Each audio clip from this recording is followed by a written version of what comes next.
할렐루야. 네, 덥지 않으시죠? 여기 안에? 네, 제가 좀 미리 틀어놔서 덥지 않습니다. 여러분, 지난주 금요일부터 혹시 뭐가 시작됐는지 아세요? 우리 네, 중학교 2학년 우리 친구 금요일날 뭐가 시작됐죠? 네, 알고 있어요. 네, 월드컵. 북중미 월드컵이죠. 이게 세 나라가 같이 캐나다, 미국, 멕시코까지 해서 캐나다 했는데, 여러분 우리나라가 처음 A조여가지고 경기를 금요일 날 했어요. 처음으로. 두 번째죠. 어떻게 보면 멕시코 다음에 두 번째로 했는데, 우리나라가 아시는 분들은 뭐 대답하지 마시고, 이겼을까요? 졌을까요? 다 아시는군요. 뉴스를 다 보고 계세요. 네, 우리나라가 역전승을 거뒀어요. 지다가 다시 이걸 역전해서 이기는 게 이게 참 힘든 거거든요. 그만큼 우리 한국 선수들이 의지가 있고 이기고 싶어 한다는 그 열망이 있다는 거잖아요. 우리 성도님들도 정말 내가 신앙생활 하면서 진짜 하나님 안에서 주님과의 은혜를 내가 누리리라, 교제하며 내가 살리라라는 어떤 열정과 열망이 여러분들 가운데 넘쳐나셨으면 좋겠습니다. 그런 은혜가 있으시기를 축복합니다. 저희가 계속해서 출애굽기를 배우고 있는데, 아마 오늘 본문 읽으면서 좀 의아하신 분들도 있을 거예요. 왜냐? 저 말씀 지난주에 읽었던 본문인데 또 하시네? 제가 할 얘기가 또 있어가지고 똑같은 본문을 가지고 오늘 말씀을 나누려고 합니다. 여러분, 오늘 이제 지난 시간에 저희가 읽지는 않았지만 앞절에 보면 1장부터 1절부터 5절까지 보면 무슨 내용이 나오죠? 하나님이 모세를 부르시는 장면이 나오거든요. 제가 지난 시간 이 사진 보셨을 거예요. 양을 데리고 호렙이라는 산에 모세가 올랐는데, 떨기나무에 불이 붙었는데 나무가 타지가 않는 거예요. 불만 계속 붙어 있는 걸 보고 가까이 갔을 때 하나님이 모세를 부르시는 거예요. 모세야, 모세야. 그러면서 하신 말씀이 뭐였냐면, 이곳은 거룩한 곳이니 내 발에서 신을 벗으라 라고 말씀하십니다. 여러분, 왜 하나님이 신을 벗으라고 하셨을까? 왜 벗으라고 하셨을까요? 모세한테. 여러분 아마 다 설교로 들으셔서 아시는 내용이에요. 이거는 하나님이 여기가 거룩한 곳이니까 야, 너 그 더러운 신발 좀 벗어라 라고 얘기하실 의미도 있겠죠. 거룩한 하나님의 임재 장소에 그 더러운 신발을 벗어라. 근데 더 어떻게 보면 큰 의미는 뭐냐면, 여러분 예전에 신발을 벗는다는 의미, 특별히 근동 고대 시대에 이 신발을 벗는다는 것은 어떤 의미가 있냐면, 특별히 종들, 그 당시에 주인을 섬겼던 종들이 신발을 다 벗고 다녔다는 거예요. 이렇게 고고학자들이 연구를 하고 이렇게 보면, 왜 그러냐?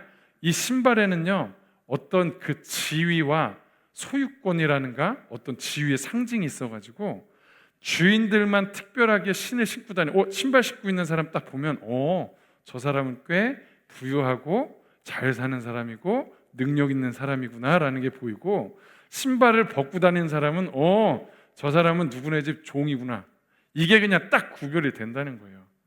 그러니까 오늘 하나님이 모세에게 신을 벗으라 라고 했던 의미는 뭐냐면, 너는 내 것이니, 종이 주인의 소유인 것처럼 너는 내 것이니 이제 내 뜻대로 행하기를 바란다 라는 의미를 가지고 내 신을 벗으라 라고 말씀하신 거거든요. 그러니까 모세에게 하나님이 원하신 건, 이제 앞으로 너는 내 뜻을 따라서 이렇게 가게 될 거야, 그렇게 따라올 거지? 라고 물어보신 거죠. 어떻게 보면 여러분, 우리도 신앙생활 이렇게 하는 그리스도인들 보면 가장 많이 기도하면서 하나님 앞에 간구하는 게 뭐냐면, 하나님, 제가 주님 뜻대로 살길 원합니다. 주님 그렇게 하도록 도와주십시오. 또는 우리의 인생 가운데 어려운 일이 생기거나 어떤 기로에서 뭔가 선택하는 고민 가운데 있을 때 무슨 기도를 하냐면, 하나님, 주님이 도와주시면 제가 뭐든지 순종하겠습니다. 그럼 그렇게 기도해 보신 적 있으시죠? 제가 오늘 이거 준비하면서 저희 아내가 떠올랐어요. 사실은 아동부 밑으로 내려갔을 때 없을 때 얘기하려고 그러는데 이렇게 앉아 있어가지고 제가 사실 어느 날 갑자기 허리 디스크 때문에, 옛날 얘기예요. 디스크 때문에 제가 완전 쓰러진 적이 있어요. 진짜 꼼짝도 못 하겠더라고요. 너무 고통스러워가지고. 네, 끄덕거리시는 거 보니까 당하신 게 있으신 것 같아요. 네. 진짜 와, 기어가지도 못할 정도로 쓰러졌어요. 제가 이 덩치가 쓰러졌으니 저희 아내가 놀랬죠. 그래서 저는 119 구급차를 타고 이제 병원으로 갔고, 천안에 없어가지고 제가 평택까지 갔었거든요. 그래서 거기까지 갔고, 저희 아내는 뒤늦게 차를 타고 병원으로 오는데, 나중에 들은 얘기입니다. 저희 아내가 제가 쓰러진 걸 보고 처음 이런 광경을 보니까 너무 놀란 거예요. 진짜 이러다 큰일 나면 어떡하나, 이러다가 우리 남편이 진짜 못 일어나면 어떡하나. 진짜 그때 차를 타고 오면서인지 가면서인지 제 기억은 안 나는데, 진짜 펑펑 울면서 하나님 앞에 기도했대요. 진짜 하나님, 저희 남편만 진짜 살려주시면, 저희 남편만 일어나게 해주시면 제가 뭐든지 하겠습니다. 근데 그렇게 기도하고 했을까요? 뭐든지? 우리는 그렇게 기도한다는 거예요. 우리는 그리스도인들이요, 여기에 신을 벗으라라는 뜻을 말씀드리기 위해서 제가 설명하는 거잖아요. 하나님 앞에 진짜 신을 벗은 종처럼 하나님 앞에 그렇게 하겠습니다 라고 하는데, 우리 성도들은 사실 고백은 그렇게 하지만 삶은 그렇게 살지 못한다는 거예요. 이유가 어디 있을까요? 그 이유는 우리가 발에서 신을 안 벗기 때문에 그래요. 안 벗기 때문에. 오늘 우리가 읽은 본문에 보면 우리가 신을 벗지 않는 이유에 대해서 알 수가 있어요. 그 본문이 모세가 얘기했던 11절, 하나님이 나타나셔가지고 내가 너를 이스라엘을 구원하는 자로 내가 보낼 거야 라고 했을 때 모세가 뭐라고 대답했습니까? 같이 읽습니다. 시작. 모세가 하나님께 아뢰되 내가 누구이기에 바로에게 가며 이스라엘 자손을 애굽에서 인도하여 내리까? 아멘. 여기 보면 모세의 고백이 내가 누구이기에 라고 고백을 하잖아요. 이 고백이 어떻게 보면 되게 중요하다라는 생각이 듭니다. 우리가 살아가다 보면 아까 제가 얘기했듯이 문제나 어떤 선택의 기로에 있을 때 우리가 뭘 먼저 가장 생각하냐면, 여기 얘기한 것처럼 그 문제와 그 선택의 기로 앞에서 내가 누구인지를 먼저 생각한다는 거예요. 내가 누구인지를 딱 판단하고 이거 할 수 있다 없다를 거기서 결론을 내린다는 겁니다. 본문에 모세를 한번 생각해 볼게요. 하나님이 말씀하셨을 때 모세는 생각했을 거예요. 자기가 예전에 이집트의 왕으로 있을 때는 뭐 능력도 있고 재물도 있고 권력도 있기 때문에 할 수 있겠다고 생각했겠지만, 지금 모세는 미디안 광야로 쫓겨온 지 지금 40년, 그죠? 40년 동안 양만 쳤어요. 이제 나이도 80세입니다. 근력도 없어요. 뭔가 할 수 있는 능력과 아무것도 없는 거예요. 그러니까 모세가 내가 누구라고 생각하세요? 모세 스스로? 지난주에도 얘기했지만 나는 실패자, 난 아무것도 없는 무능력한 사람, 나이가 많은 노인. 그래서 다시 얘기하면 내 지갑을 생각했을 때 아무것도 없고, 내 어떤 인맥이나 뭔가를 생각했을 때 뭐 가진 것도 없고, 이게 모세는 아무것도 없는 거예요. 그러니 내가 누구인지를 생각했을 때 하나님의 말씀에 예스할 수 있겠습니까? 못합니다라고 그런 거예요. 하나님, 저는 제가 누군데 이걸 할 수 있겠어요? 전 할 수 없습니다 라고 모세가 결론을 내렸다는 거예요. 그런데 하나님은요, 자, 지금 모세가 어디에 포커스를 맞추고 있죠? 지금 하나님의 말씀에 자기 자신, 내가 누구인지에 포커스를 맞추고 있잖아요. 근데 하나님은 그 모세를 향해서 뭐라고 말씀하신지 한번 보세요. 자, 12절입니다. 같이 읽습니다. 시작. 하나님이 이르시되 내가 반드시 너와 함께 있으리라. 아멘. 여러분, 신앙생활할 때 가장 중요한 게 뭔지 아십니까? 신앙생활할 때 가장 중요한 거, 오늘 하나님이 말씀하신 이 부분이 정말 가장 중요한 부분이에요. 다시 얘기해서 뭐냐? 우리가 신앙생활할 때 내가 누구인지 나를 바라보는 게 중요한 게 아니고요, 나의 어떠함과 상관없이 누가 나와 함께 하시는지를 바라보는 게 진짜 중요하다는 거예요. 오늘 하나님이 그거를 말씀하고 계시는 거예요. 내가 내 능력이 얼마짜리인지를 바라보는 게 중요한 게 아니라 전능하신 하나님이 나와 함께하고 계시는지를 바라보고 있는 것이 진짜 중요한 것이다 라고 말씀하십니다. 오늘 모세가 저는 무능력함 때문에 내가 누구에게 가겠습니까? 라고 물어보는 이 모세를 향해서 하나님이 오늘 그 모세 자격에 대해서 아무것도 물어보지 않으셨어요. 너 뭐가 있고 뭐가 있고 이거 물어보지 않으셨다고요. 그를 향해서 하나님은 뭐라고 말씀하셨냐면, 모세야, 내가 너와 함께하고 있어 라고만 얘기하시는 거예요. 자, 근데 여기 내가 너와 함께하고 있다라는 요 말씀, 이거 죄송합니다, 원문을 좀 그냥 한 번만 볼게요. 내가 반드시 너와 함께하리라라는 원문에 키, 에흐엠, 임마크라고 하는데 앞뒤 거는 중요하지 않고요, 에흐예라는 그 히브리어가 무슨 뜻이냐면 있다, 존재하다라는 뜻이거든요.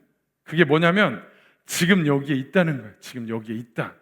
이 말은 다시 말해서 뭐냐, 하나님이 지금 존재하시는데 누구와? 나와 함께 여기에 존재하신다라는 뜻이에요.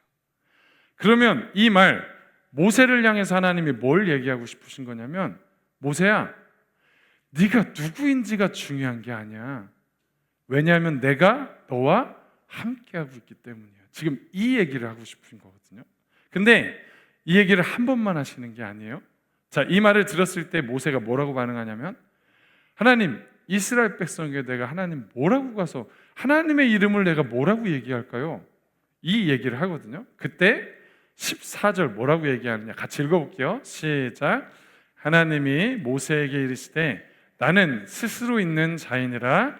또 이르시되 너는 이스라엘 자손에게 이같이 이르기를 스스로 있는 자가 나를 너희에게 보내셨다 하라. 아멘. 이스라엘 백성에게 가서 하나님의 이름을 물었을 때 뭐라고 대답하라고 하셨죠? 여기 나는 스스로 있는 자니라. 여러분, 이 스스로 있는 자의 원어를 한번 보면 뭐라고 얘기하느냐, 이렇게 얘기해요. 밑에 거 에흐에 아쉐르 에히에, 나는 스스로 있는 자다. 여러분, 여기 보면 공통점이 보이세요? 제가 아까 위에 에흐에가 뭐라고 그랬죠? 존재하다, 있다, 우리와 함께 하시는 하나님. 근데 나는 스스로 있는 자다의 저 에흐에가 몇 번이나 반복되고 있습니까? 2번이나 반복되고 있잖아요.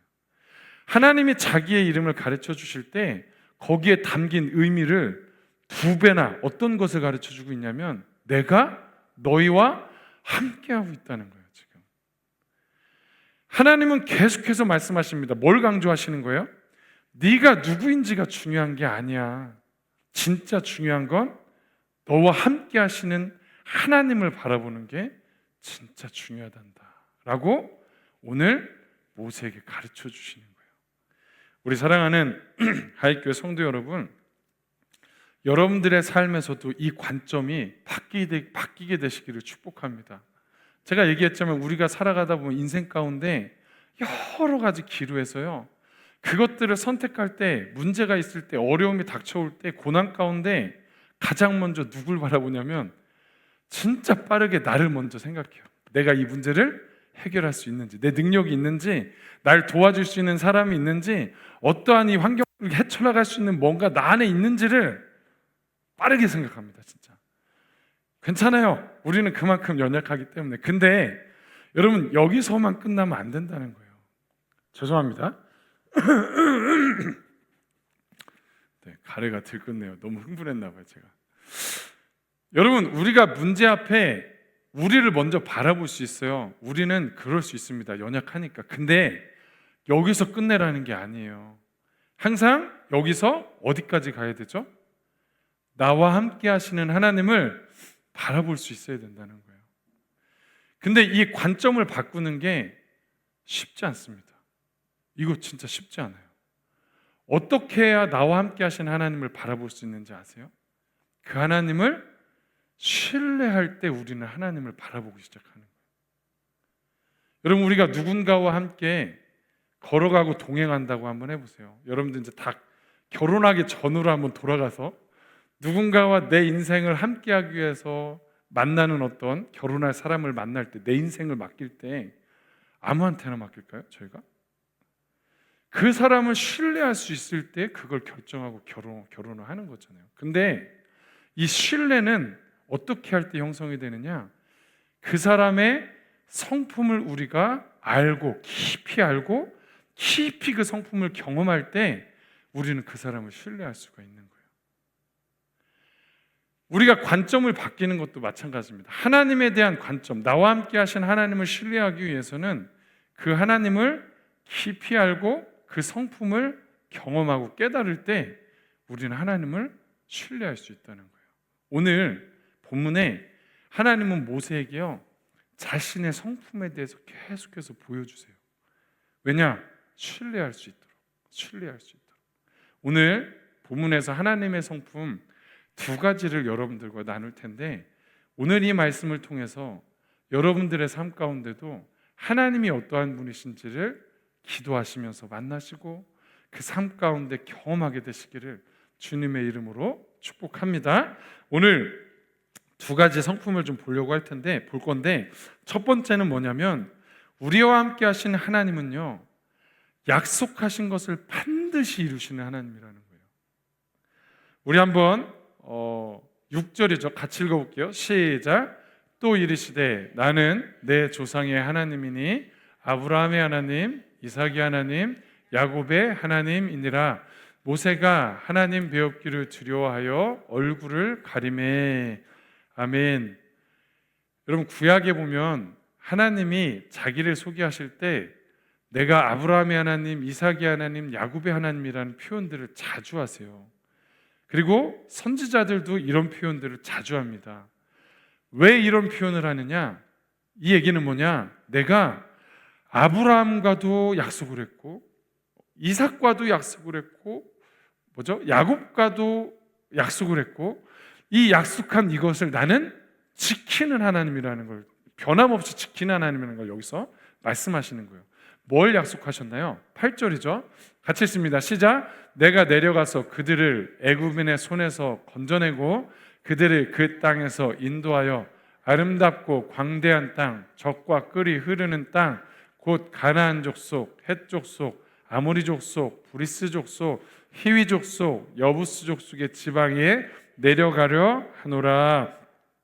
아멘. 하나님이 아브라함과 이삭과 야곱과 하셨던 약속이 뭐였냐면, 내가 너희 민족을 나중에 많게 큰 민족으로 이룬 다음에 내가 다시 그들을 400년 후에 네가 지금 있는 이 가나안 땅으로 데리고 올 거야. 이 약속하셨잖아요. 지금 그 약속을 하나님이 말씀하시면서 나는 그 약속을 반드시 지키는 하나님이라는 걸 말씀하고 있는 거예요. 우리 사랑하는 우리 하이교회 성도 여러분, 말씀하시고 그 말씀하신 약속을 반드시 지키시는 하나님을 우리 여러분들의 삶 가운데 좀 많이 만나게 되시기를 축복합니다.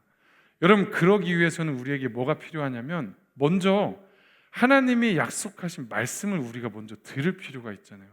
물론 성경에는 이미 우리에게 약속하신 말씀들이 가득가득합니다. 그죠? 우리와 함께 하신다. 가장 대표적인 게 그거잖아요. 임마누엘 하시는 거.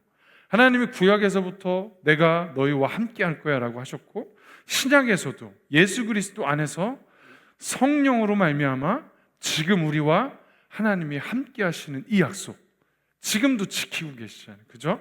그런데 때로는 우리가 신앙생활 하다 보면 이 이전에 하셨던 약속이 우리한테 잘 안 와닿을 때가 있잖아요. 이게 실제 우리의 삶에서 경험하는 것이 되게 중요하죠. 그래서 여러분, 항상 여러분들 하나님 앞에 삶에서도 기도하면서 하나님, 저에게 약속의 말씀을 주세요. 그리고 그 말씀이 이루어지는 것을 제가 경험할 수 있도록 도와주세요 라고 여러분들 기도할 수 있어야 돼요. 우리 신앙생활하는 많은 그리스도인들 가운데 그런 간증들이 되게 많이 있습니다. 힘들고 어려울 때 하나님 앞에 나가서 막 기도했을 때 하나님이 어느 날 갑자기 말씀을 탁 떠오르게 해주시는 거예요, 마음에. 그래서 힘들지만 그 말씀을 막 읊조리면서 이루어질 것을 믿고 갈 때 어느 날 갑자기 진짜 하나님이 그 말씀대로 이루어 주시는 역사, 이런 역사가 우리 하이교회 성도님들에게 있게 되시기를 축복합니다. 실제 있었던 얘기 좀 하나 드릴게요. 어떤 이제 직장인 얘기인데, 직장 생활을 하다가 좋아요, 잘 이렇게 지내는 모든 가족도 편안하게 있었는데 어느 날 아주 성실하게 일하시면서 건강했던 아버지가, 그분 아버지가 갑자기 밤에 가끔 이렇게 화장실 갈 때가 있잖아요. 밤에 화장실을 가시다가 그냥 거기서 스르르 쓰러지셨대요. 그냥. 우리 학교 성도님들 밤에 화장실 가실 때 조심하시기 바랍니다. 밤에 화장실 가실 때 제가 문영숙 성도님 생각하고 말씀드리는 거예요. 화장실 가서 스르르 쓰러지셨대요. 그래서 응급실에 가서 봤더니 뇌경색, 갑자기 뇌경색이 오셔가지고 쓰러지시면서 오른쪽이 마비가 돼서 중환자실에 입원을 하게 된 거예요. 그러니까 아들 입장에서 아버지를 살리고 또 재활을 해야 되니까 그렇게 이제 거기에 이렇게 씨름을 하는데, 문제는 여러분, 그렇게 뇌경색이 와서 병원에 들어갔을 때 여러분 병원비가요 엄청납니다. 진짜 거기에 대한 어떤 보험을 들지 않았을 때, 그러니까 중환자실에 있었던 어떤 병원비, 그 다음에 뭐 간병인도 써야 되죠, 재활비도 들어가야 되죠, 검사비도 들어가야 되죠, 또 거기서 좀 괜찮아지면 또 계속해서 병동에서 살면서 돈이요 엄청나게 들어가는 거예요. 그러니까 이 직장 생활하는 아들이 아버지 병원비를 대다 보니까 이제 돈이 없는 거예요, 돈이. 그러니까 나중에는 어떻게 했냐면 카드를 이제 땡겨 쓰기 시작. 현금 서비스도 막 쓰고요. 1금융에서 그런 것들이 잘 안 되니까 2금융에 이제 돈을 빌려다가 쓰기도 하고 하는 거예요. 그래서 계속해서 이걸 이제 돌려막기를 하는 거죠. 근데 이게 돌려막아도 한계가 있잖아요. 어느 날 한계가. 이제 갚지 않으면 안 되는 마지막 그 이제 카드와 그 현금 서비스, 그 모든 빚을 갚아야 되는 마지막, 이제 한 달 남았어. 딱 이제 마지막으로 갚아야 돼요. 근데 그게 뭐랑 겹치게 됐냐면 병원비도요. 못 내다 이제 말미가 오잖아요. 말미가.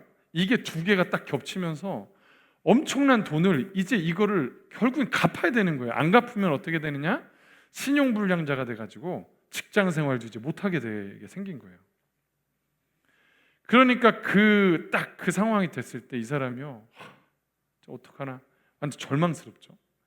그때 결국 하나님을 찾기, 신앙생활 하셨던 분인 것 같아요. 하나님을 찾기 시작했고, 새벽에 일어나서, 잠도 안 오니까 그 새벽에 일어나서 하나님 앞에 도와주세요 하는데, 그 기도하던 중에 하나님이 어느 날 마음에 어떤 말씀이 딱 떠올랐냐면 빌립보서 4장 19절 말씀이 떠올랐다네요. 어떤 말씀이냐?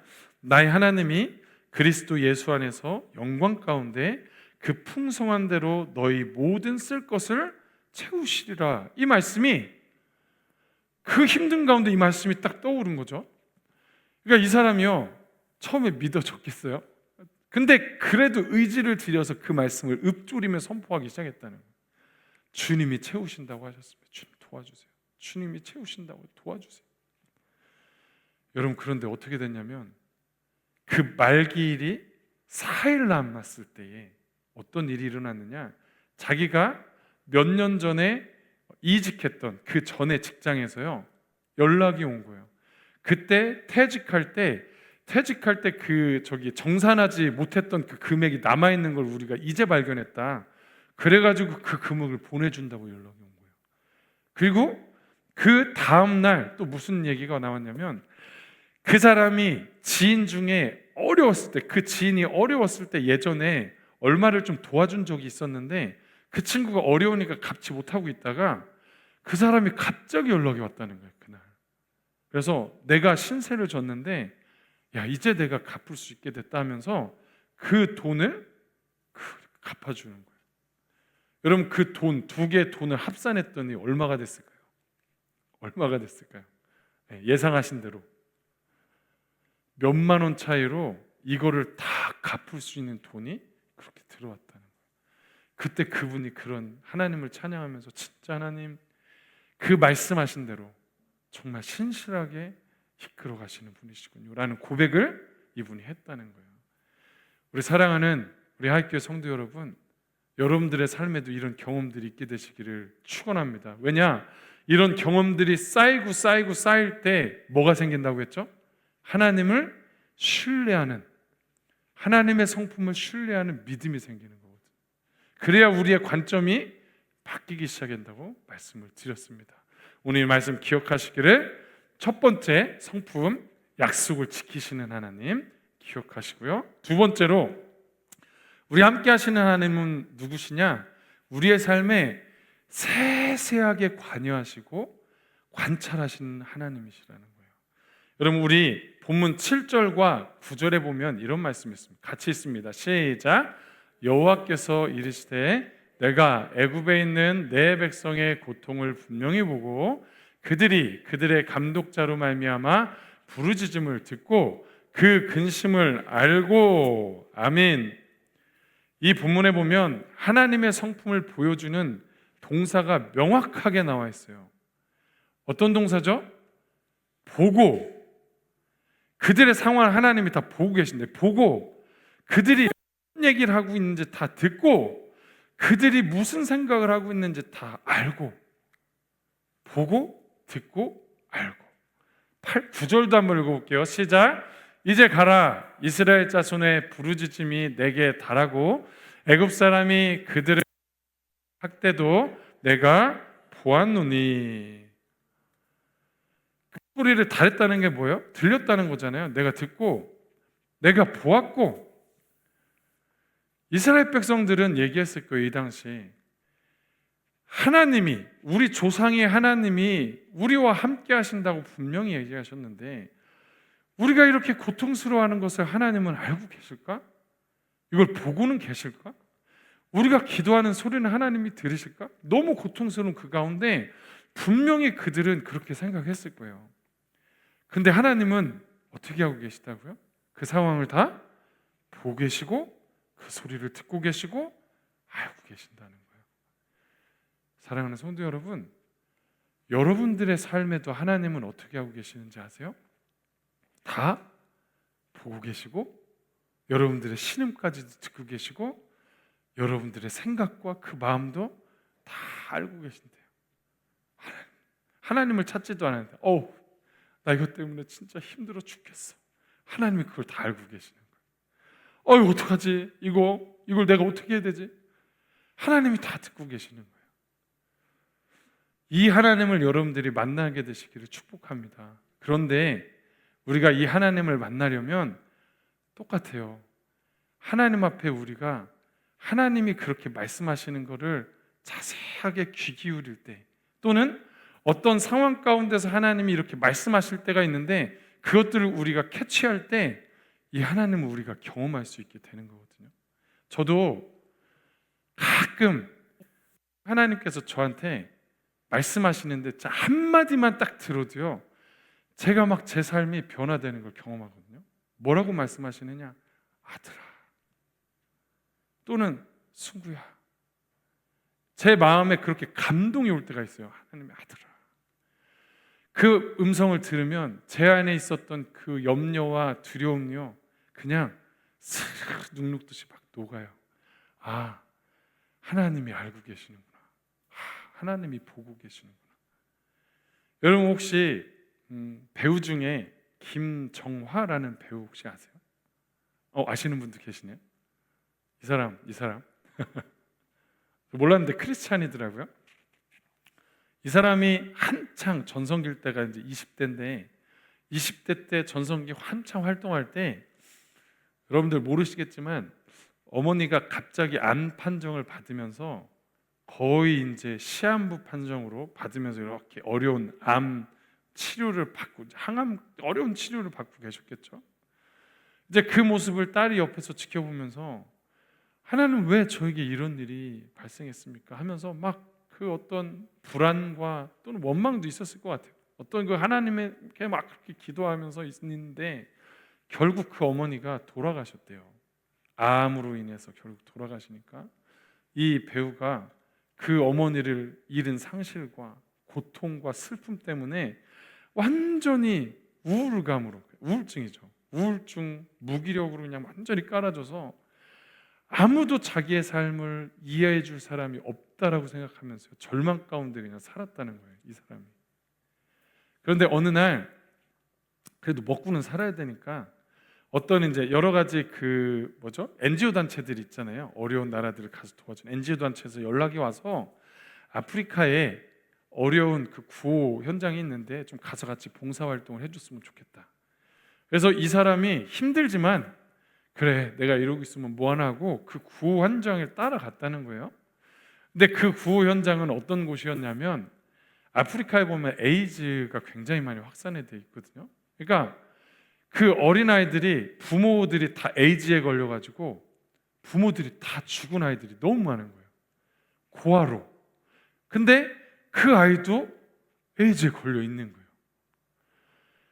이 배우가 부모를 다 잃고 정말 이제 몇 살 안 되는 그 정말 조그만 아이, 여자아이 한 명을 이제 만났는데 그 아이를 이렇게 딱 품에 안는 순간, 그 아이를 막 얼마나 불쌍해요. 그 아이를 품에 안는 순간 그때 하나님이 이 배우를 향해서 음성이 들렸는데 뭐라고 말씀하셨냐면, 내가 너의 고통을 분명히 보았다. 내 은밀한 부르짖음을 내가 다 들었고 내 가슴 깊은 곳의 근심을 내가 다 알고 있었다라고 이 음성이 그분한테, 이 배우한테 딱 들려지는데 이 소녀라고 하더라고요. 그 음성이 들릴 때 이 배우가 간증에 그렇게 고백을 해요. 그 하나님의 음성, 말씀이 나한테 들렸을 때 나의 그 우울과 나의 그 괴로움과 내 안에 있었던 그 마음의 모든 병들이 사르르 녹으면서 내가 회복됐습니다 라고 얘기를 하더라고요. 우리 사랑하는 하이교회 성도 여러분, 이게 바로 하나님의 성품을 경험하는 거거든요. 우리의 모든 것을 알고 계시고 듣고 계시고 보고 계시는 하나님을 우리 하이교회 성도님들도 경험하게 되시기를 축복합니다. 경험하려면 그냥 있을 때는 이게 경험이 잘 안 되고요. 여러분들이 이렇게 예배에 왔을 때 하나님 앞에 집중하며 찬양할 때, 그리고 집중해서 하나님을 찾으며 기도할 때, 정말 하나님을 만나고 싶어서 간절히 이 말씀을 읽고 묵상할 때 하나님이 우리 가운데 말씀하시는 걸 들을 수 있습니다. 그 세밀하게 역사하시는 하나님을 만나게 되시기를 주님의 이름으로 축복합니다. 왜 우리가 하나님의 성품을 알아야 된다고요? 이걸 경험하고 알아야 하나님을 신뢰할 수 있고요. 하나님을 신뢰할 때 뭐가 바뀝니까? 우리의 관점이 바뀌는데, 나를 바라보던 관점에서 이제 누가 나와 함께 하시는지를 바라보기 시작한다는 거예요. 오늘 제가 제목에 쓴 것처럼 누가 나와 함께 하시는지를 바라보게 되시기를 주님의 이름으로 간절히 축원합니다. 오늘 말씀 기억하시면서 우리 좀 찬양하시고 함께 기도하고 싶어요. 우리 마지막에 했던 찬양 있잖아요. 이 몸의 소망 무언가, 우리 주 예수뿐일세. 그렇죠? 우리가 예수님을 바라볼 때 우리의 소망이 되시는 줄로 믿습니다. 힘들지 않으시면 좀 그 자리에서 일어나셔서 우리 찬양하시고 오늘 말씀 기억하면서 하나님을 경험할 수 있도록 도와주십시오라고 우리 기도하도록 하겠습니다.